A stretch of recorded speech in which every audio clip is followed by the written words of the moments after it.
આ ગુવાર બટેકાનું શાક ખાશો ને તો જરૂર કાઠિયાવાડની યાદ આવી જશે તમને.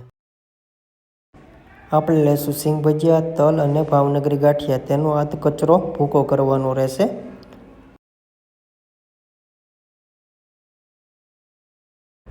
ચાલો આપણે શાક બનાવીએ. સૌપ્રથમ આપણે ગુવારને ફ્રાય કરી લેવાનું રહેશે.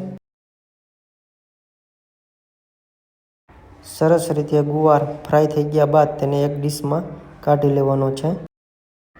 તે જ રીતે આપણે બટેકાને સરસ રીતે ફ્રાય કરી લેશું.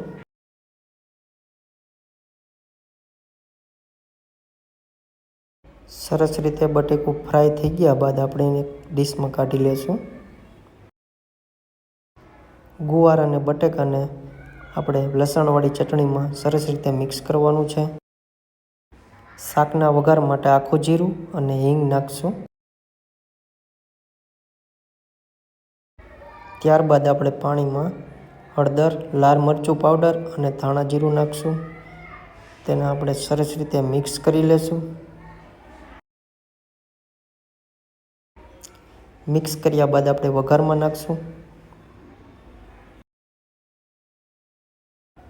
તેલ છૂટું પડ્યા બાદ આપણે કાંદા નાખશું. ત્યારબાદ આપણે ટમેટાં નાખશું. સરસ રીતે મિક્સ કર્યા બાદ આપણે સિંગ ભજીયાનો ગાંઠિયાનો ભૂકો હતો તે આપણે વઘારમાં નાખશું.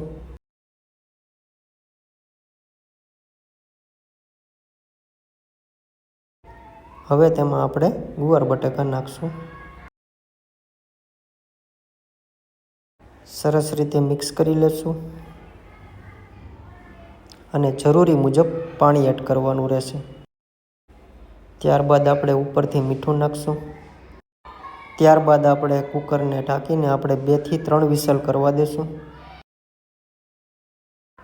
સરસ રીતે શાક ચડ્યા બાદ તેમાં ઉપરથી ધાણા નાખશું.